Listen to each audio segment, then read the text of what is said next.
Vriende, ek groet u in die wonderlike naam van Jesus Christus ons Here. Hartlik welkom by ons oggendoordenkings van Uit die Woord Digitaal.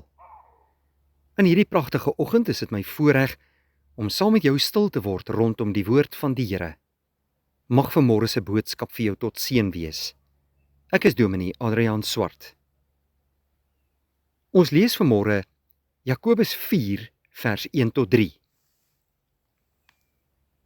Waar kom die stryd vandaan? Waar kom die rusies onder julle vandaan? Kom dit nie van julle selfsugtige begeertes, wat gedurig binne in julle woed nie? Julle wil dinge hê, maar kry dit nie, en wil dan moord pleeg. Julle is jaloers op 'n ander man se goed, en kan dit nie in die hande kry nie, en dan maak julle rusie en beklei julle. Julle kry nie, omdat julle nie bid nie. As julle bid, ontvang julle nie, omdat julle verkeerd bid. Julle wil net julle selfsugtige begeertes bevredig. Net tot sover vanoggend.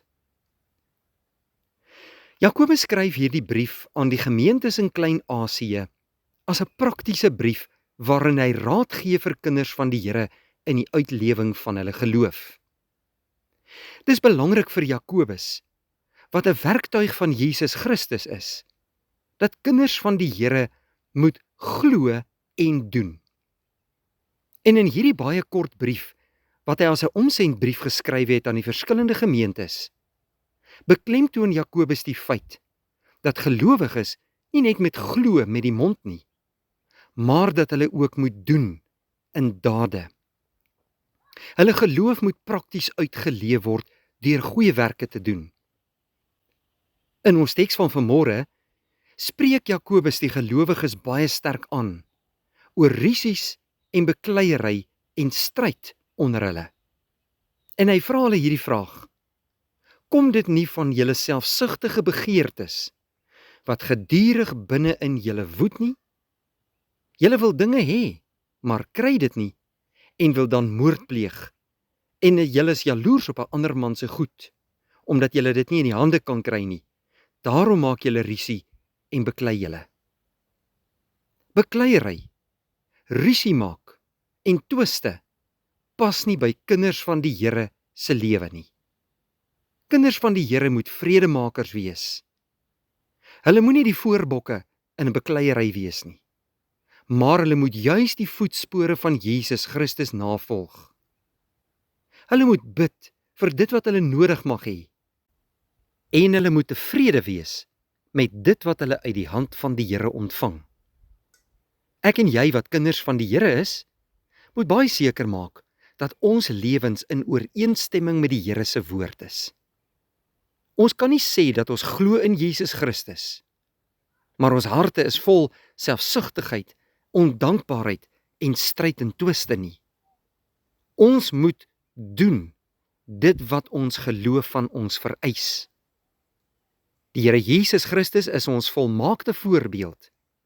Ons oog moet op hom gerig wees. Selfsug pas nie by ons nie. Bittere naaiwer ook nie. Ons harte kan nie met verkeerde dinge gevul wees nie. Ek en jy het die goddelike wysheid in ons lewe ontvang. En hierdie wysheid bring ons in die regte verhouding met God. En as ons in die regte verhouding met God is, dan doen ons wat hy van ons vra in sy woord. Kom ek en jy wy ons lewe vandag aan die Here toe. Ons bely ons sonde en ons tekortkominge voor hom, en ons vra hom dat hy ons harte met sy vrede en liefde sal vul, en dat ons in nederige afhanklikheid elke dag van hom sal lewe, en sal bid en vra vir dit wat ons nodig mag hê. Kom ons bid saam. Dierbare Here, baie dankie vir hierdie wonderlike dag uit U hand. Dankie dat U ons deur hierdie nag behoed en bewaar het, en dat ons U genade vandag kan smaak in 'n nuwe dag. Bevestig U woord in ons harte vandag en elke dag. Laat U Heilige Gees ons help om te lewe soos wat U wil hê ons moet lewe. Dankie vir die voorreg om U kinders te wees Help ons om dit op 'n praktiese wyse uit te leef. In Jesus naam bid ons dit. Amen. Baie dankie vriende, 'n geseënde dag.